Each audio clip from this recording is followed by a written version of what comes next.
Okay, let's take a moment to talk about cardiac hemodynamics. I want to talk about heart rate, which is your beats per minute.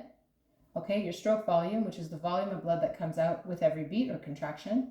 And then what your cardiac output is, which is a volume of blood, how much volume of blood comes out of the heart in a minute. Okay, your cardiac output is directly related to your heart rate times your stroke volume. And this is the equation that I'd like you to memorize or consider every time you're looking at an arrhythmia. So as heart rate increases, cardiac output increases. As heart rate decreases, cardiac output decreases. And the same relationship goes with stroke volume. So as stroke volume increases, your cardiac output increases, and as stroke volume decreases, your cardiac output decreases.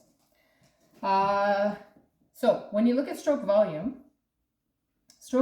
is related to your end diastolic volume. Your end diastolic volume is the volume of blood in the ventricle as it's closed, in the closed chamber just prior to the beginning of contraction or the beginning of systole. So this is at the end of diastole. Now stroke volume can be calculated using the end diastolic volume subtracting the end systolic volume. That'll give you the total volume that gets pushed out in that one beat.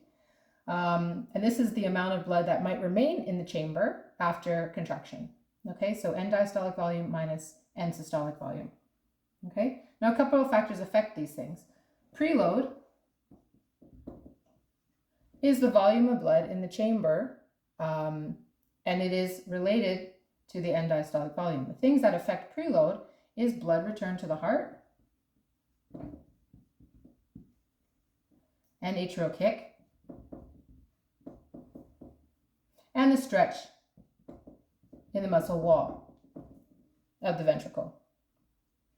Okay? The other concept to understand is afterload. Afterload is the force that must be generated by the contraction of the ventricle. So that's got to squeeze hard enough with creating enough pressure to flip open the aortic valve and then push the blood out against the systemic circulation. Okay? Afterload can be affected by contractility or the force of contraction.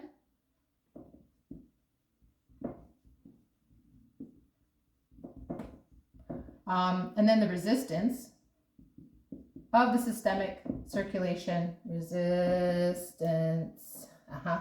the systemic circulation. That's called total peripheral resistance. Okay? Afterload can be affected by the force of contraction of the ventricle, and then also vasoconstriction, vasodilation. And inherently, the system has a degree of resistance to the forward motion of blood because the arteries flow into arterioles that flow into capillary beds. So as the diameter of those tubes that you're pushing blood into gets smaller and smaller, it inherently creates a resistance to that force.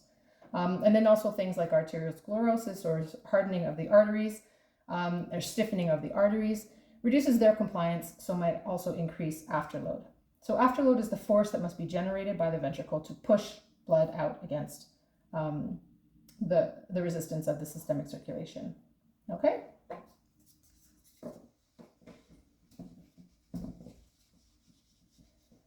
And one of the things I want you to think about in terms of heart rate and stroke volume is that when we look at stroke volume, there's a limit to heart rate increasing your cardiac output because ventricular filling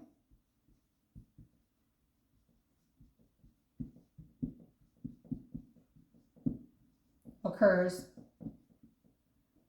at rest, diastole. Okay? Now you can think if most of the ventricular filling occurs at rest in diastole, okay, so it's passive filling into the ventricle, then as your heart rate increases, it makes sense that the heart spends less time at rest because it's beating faster.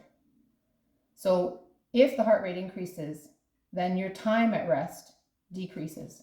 Then your ventricular filling decreases. Therefore, as heart rate can increase, right,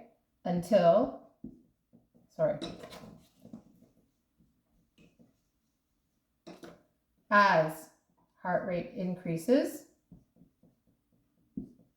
a lot, stroke volume can start to decrease on you due to decreased ventricular filling time.